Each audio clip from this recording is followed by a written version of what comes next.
What's up, everyone? I hope you're doing fantastically well today. This is Raphael Garcia here for episode 188 of the MMA Ratings Podcast. My tag team partner, Schwan Humes, is out today due to doing dad work as he usually is. You know, we call him Super Dad on this show, but that does not mean we are going to be stopping. Nope, we are on episode 188 as we continue our push towards 200. So thank you all for your continued support of our content. We appreciate everything you do.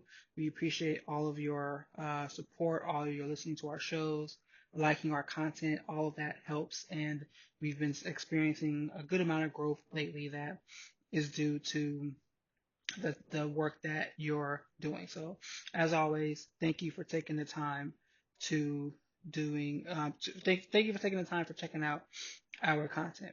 Tonight we're going to be talking about Mike Tyson and Roy Jones Jr.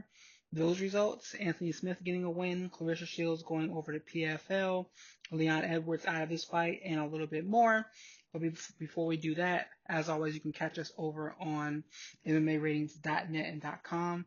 Thank you for checking out those platforms, and you can catch us on podcast outlets as well, including MMA Ratings on YouTube, Apple iTunes, Google Podcasts, Breaker, Anchor, and Spotify as well. You can catch me at rgarcia_sports, where I'm usually doing all of my content promotion and development there too.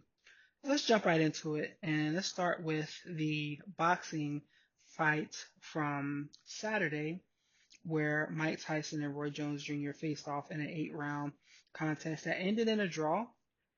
But consensus pretty much is that Mike Tyson won that fight. It ended in a draw, and it was pretty much clear that that was going to be the case, especially as the rules rolled out leading up to the fight. And I really feel like those rules were put into place because no one wanted to see an old man get hurt. And this was a situation where an old man could get hurt. You're talking about two former champions putting them in there in a fight and then telling them not to really fight. That really does not compute. It does not work for some people. And you could easily see Tyson and Jones being two individuals who get fired up and start throwing hands. But this was still a decent showing from my understanding. I mean, I went into it with a not with a let me see. I went into it with a I'm going to be disappointed standpoint, with the hope of not being disappointed. And I wasn't disappointed per se, but I was definitely this was what I thought it was going to be. Two guys getting in there doing the best that they could at 54 and 51 years of age, respectively. Uh, I have not heard anything about pay-per-view buys. That's what I'm really interested in seeing, because I think if we see a huge number there, we'll see more of this in the future. There's a lot of things going against this being a huge payday. We're in the middle of a global pandemic. This global pandemic of COVID-19 has basically run all over everyone's finances. And I can see a lot of people not wanting to spend the extra $50 to watch this content. But again, you know, it was the only thing going on, what was really a quiet sports weekend. So we'll see what those numbers really look like. I'm looking forward to seeing those. But I don't think we live in a world where we see more of this, more of these old men getting into the cage and, excuse me, into the ring and fighting. Mike Tyson has hinted about doing this again. I've seen Evander Holyfield's name pop up. I don't want to see that, because if anyone has seen what Holyfield looks like nowadays, he doesn't seem to be in the best of shape and or health to be in that situation. And then we have Roy Jones Jr. at 51. I could see him. I could see him doing the fight against Anderson Silva, who's like 46, 47, I believe, in some way, shape, or form. I could see that happening. But again, that's not really my appetite. I don't have an appetite for that. But I do see some people being willing to watch that. This was fun, and I say that with a question mark, because the lead up to it was pretty interesting. But I don't think that there's a long term space for this in the world of professional sports, especially combat sports. There's a reason why these athletes age out at a certain point in their career, and I don't think we want to put ourselves in a position to where combat sports can be on the front news or be the main talking point for all the wrong reasons. I mean, we remember when that fight that Kimbo and Dada 5000 had that was not good at all, and both men almost died from that, having heart attacks and stuff like that. So we don't want to see another situation with that. We don't want to see it on a bigger stage, especially now when there isn't a lot to talk about in the world of sports. You don't want to see a situation like that occur and it get blown up and have massive ramifications across the industry. The co-main event of this fight will also not have massive ramifications, in my opinion, because it's exactly what we thought should have happened. Jake Paul knocked out uh, Nate Robinson, and all the memes are coming forth because this was a nasty knockout. Jake caught, I'm not even gonna say caught, but he put Robinson out face first after Robinson was trying to rush forward. And if anyone knows anything, excuse me, anyone knows anything about fighting, watch this bout. You know that Nate had no business being in this match. I get it. He's a basketball player. He was a pretty good basketball player, multiple time slam dunk contest winner. I get it. But watching him try to fight Jake Paul was absolutely ridiculous. And that should not have occurred. I mean, it's not as bad as two men in their 50s fighting, but it's definitely not a situation you want to see too much of. Robertson got put out and he dropped face first down to the mat. And the conversation point that's really come out of there since is whether or not people should be allowed to make fun of Robinson for how he fell and how the situation ended up. And in my opinion, I think that's all free game. That's all free game. He stepped in there. He stepped into the ring. He knew what situation he was putting himself into. He willingly did so, and he paid for it, unfortunately. Paid for it in all the worst of ways.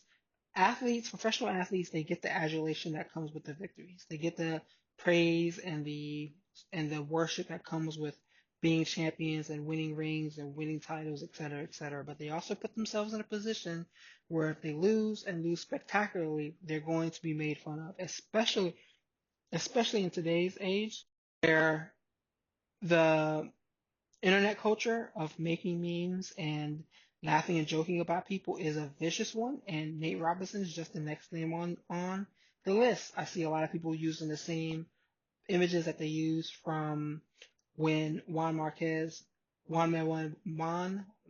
Marquez slept Manny Pacquiao. A lot of people are using those same memes and just swapping out Nate Robinson for Manny. Some people are coming up with some brand new ones. That's just the name of the game. I hate to say it like that, but he got knocked the fuck out, as Chris Rock said on Friday, and no one should feel bad for making fun of him or making jokes of the situation. That's kind of all what we expected to see. So that was the co-main event. There wasn't anything else I would even want to talk about from that card. I am interested, again, like I said, I'm interested in seeing the pay-per-view buy rates because I like to see how athletes come up with new ways to make money. And this is a new way for people to make money. I'm not saying that Jake Paul and his brother should be considered high level athletes. I'm saying that they've opened up an avenue to making money that helps cut out some of these old school promoters like a Bob Arm or a Dana White or others who get too much of the pie for doing too little, in my opinion, for having these hooks in these athletes. So it's interesting to see these guys continue to do something different and be able to make that money and put other people in a position to make money. So that's why I'm interested in seeing the buy rates because you know these guys are going to fight again. You know Jake Paul's going to get in there again. You know Logan Paul's going to get in there again. KSI as well, and they're going to keep doing that foolishness and just keep getting all those millions of people to buy these pay-per-views and make that money. Love that money. Anthony Smith also got a win as well. He stepped in, not last minute, but he was in the co-main event against I don't even know who, Devin Clark, I think, and won via submission, via triangle choke. I am drawing a blank. Let me pull it up real quick. Anthony Smith. So yes, Anthony Smith, and he's 32 years old. And I want to hang on that for a second. But yeah, he defeated Devin Clark via triangle choke in the first round, under 3 minutes. And this was an important win for him because it ended his losing streak. He is 2-2 across the last four, 3-2 across his last five, going back to his John Jones fight at UFC 235. And the way Anthony Smith was being talked about, it was almost as if his time is done. He has a record of 34-16. He's been doing this for a long time, and even though he's still rather young, we all know that that punch count uh, catches up to you very, very quickly. Man, he lost to Roger Gracie. I did not know that. But we all know that that punch count catches up to you extremely, extremely quickly. So the question becomes, how do what do they do with Anthony Smith? Because this was a fight that he should have won. He needed to win because he didn't need to slip down the card anymore. Is it one that puts him back in title contention or even talks about it? Absolutely not. He should continue to find ways to get these type of fights to win. But as I said, he's had 50 professional fights dating back to 2008. So he's 12 years in the game, coming up on 13 in February. So you have to wonder, how much longer is he going to be doing this? He hasn't looked the best. Like that Glover Teixeira fight that he took that bludgeoning in, it didn't look good. So let's see what he looks like in the future. But I think that this was an important win for him. He needed this to kind of like right the ship a little bit, and it's a good way for him to close out the year because he's had a tough one. He's had a very tough one, and this was a good way for him to close out the year. What does it mean for him? It means that he stays within the UFC and doesn't get cut. That's what it means right now. I don't think they would have cut him anyway with 3 losses, maybe, depending on what his purse is like, because I know that that's kind of a big driving factor for who's staying on and who does not. But that would have been 3 losses in 2019, 2020, excuse me. That would have been 3 losses this year. And I could have seen the UFC cutting him if he did lose, but he found a way to stay relevant and stay within the promotion. So hats off to him. Probably the biggest news story of the weekend, early week, is Claressa Shields is making her move to MMA and she is joining PFL, the Professional Fighters League. Now, if you do not know who Claressa Shields is, which a lot of people will not, she is widely considered the best women's boxer in the world, maybe the greatest of all time. She's 25, yeah, 25 years old. She's from Flint, Michigan, and she's a two-time Olympic gold medalist, both at middleweight, 2012, 2016. She is 10-0 as a boxer, and I mean, she's fighting whoever she can. She fought earlier this year, and she was pretty active in 2018, not so much in 2019, very active in 2017 as well too. So now she's making a move over to MMA, and she was someone that, what's her name? Cyborg was talking about having a boxing match against, um, but now she's in MMA, and I think this is a solid move. I am here for athletes making the move from other sports into another. It's no different from a jiu-jitsu competitor making a move to MMA, from a wrestler making a move to MMA. She's just a big name. Kayla Harrison, we're going to talk about her in a second, but she is a two-time gold medalist as well, and you now see her destroying women in the PFL as well. And I'm here for this Claressa Shields experiment. I think she's someone that could become, if properly built up, she's someone that could become a star. I say star in air quotes for the sport. I don't know if PFL is the right spot to do that. Let's say she wins. I wonder what her contract looks like because I hope she isn't tied up into some big long contract with the PFL. I think if she did like 2 or 3 fights, she could then move over. These fights that she has signed are non-tournament fights. Non-tournament fights, which is important because the tournament locks you in. like we see with not Claressa, like we see with Kayla Harrison, non-tournament fights. So let's see what how long her term is for, because I think she could have some crossover appeal. And I'm wondering if the UFC is interested in her at all. You saw them pick up Danielle Wolf, I think that was the woman's name, who fought on Contender Series this past season, and she got a contract to the UFC weirdly, but that's neither. They need 45 pounders, so that's probably a big part of the reason why got her deal. But Claressa Shields, she should be an interesting name to watch. But I'm gonna go ahead and say I do not want to see anything about Claressa Shields fighting Kayla Harrison anytime soon. Kayla Harrison is a two-time Olympic gold medalist, just like Claressa Shields, but she has 8 MMA bouts under her belt, and she's fought them in different styles against different types of women, and she's fought them all within 2 years. Because remember, her first MMA bout was in 2018, and she has been getting better and more dangerous every time she steps into the cage. If you saw her last fight, man, she bludgeoned the shit out of some woman to the point where it almost looked like she felt bad for all the damage that she did. So I don't want to hear anything about Claressa Shields and Kayla Harrison being in the cage together at any point in time in the near future. All we have to do is look back to the Aaron Pico experiment and see how that damages young fighters.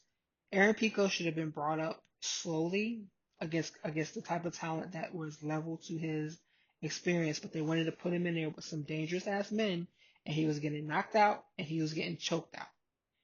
Now he is of a better spot and he is doing much better, looking much better every time he competes. That is the pace that you want to build these fighters up.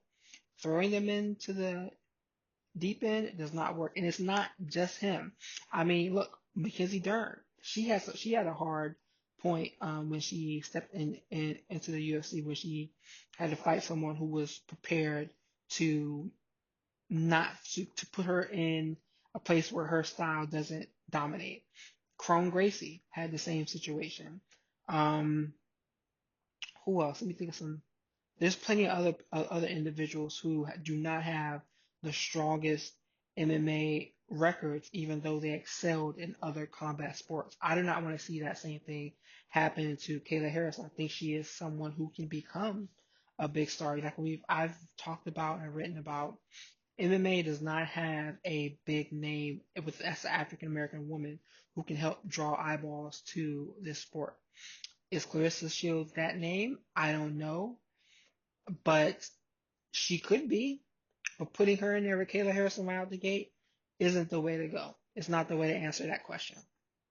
It'll make it worse, to be honest. And the situation needs to be properly managed, and this is why you have team and a manager that can point her in the right direction. I'm interested in seeing what this looks like. I'm going to watch her first fight. I haven't watched a PFL fight in so freaking long, but I'm going to watch this one just because I'm interested in seeing how Claressa Shields look in the future. The other big piece of news that came out today was that Leon Edwards is out of his December 16th fight against Kazmat Shimaev because of COVID-19. And his situation was supposed to be really bad. Mike Bond, I think, over at MMA Junkie, was talking about how Edwards has lost 12 pounds and he was unable to like eat and train. And he had a really, really, really bad issue with COVID-19. And this is unfortunate because Edwards has not had the best of luck as of lately. The man can't catch a break. He was in a situation where he was supposed to fight Tyron Woodley before Tyron Woodley's downward spiral kind of took over, and he lost that fight. He probably would have gotten a title shot maybe if he would have won that fight, but he lost that fight. Then he was basically muscled into taking a fight against Shamaev after being quarantined in the UK and unable to get to the United States. So he was back into that fight against Shamaev, and now he loses that fight, so he loses a whole year of activity. And it's unfortunate to see that. I hope he does get rebooked. I hope they do find a way to make this fight. It's going to suck because he's not going to be in the best shape um, when he does come back from this. And they're going to try to put him right back in there with Shemaev because they want him to lose. And it's just an unfortunate situation. And I hope that he is first and foremost in the best of health. I hope that he recovers well, and I hope that he gets the most out of the situation and figures out a way that he can continue to excel and protect himself during this career. I think this is a very they went from lose lose to super lose lose for Leon Edwards now that he contracted COVID-19 and he's out of this fight. I was going to tag in my partner Shawan Humes now to talk about this Earl Spence and Danny Garcia fight, which is scheduled for this weekend, but he's not here. This is a big boxing match. I don't know too much about either one of these guys, so I was going to let Shawan talk about that. I've heard a lot of other people talking about this bout. So, is there a UFC card this weekend? I think there is. I'm not sure if yours truly is working it. Let me hop in here and see if there is. That is a fantastic question because I am not sure. It feels like there's a UFC event every weekend, which there basically is. I think we get a week off. We get 1 week off, and then we get seven cards in 7 weeks. So let me double check. Of course, let's see. Sorry for the dead air, people. I should have looked at this, but I did not think of whether or not there's going to be a card this weekend. There is, ladies and gentlemen. I am not working it. It is a fight night. Who is fighting this weekend? Let's see.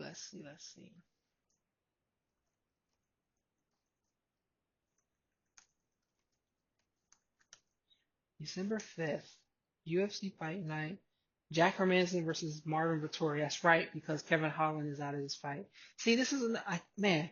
You talk about cards that you want to skip and cards you don't want to watch.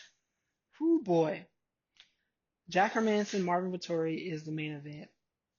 And that's interesting because I want to see Marvin Vettori continue to develop. He's been making it a point to call out Israel Adesanya more and more. So let's see if he can continue with that momentum. OSP is fighting Jamal Hill. Montana De La Rosa is fighting Talia Santos.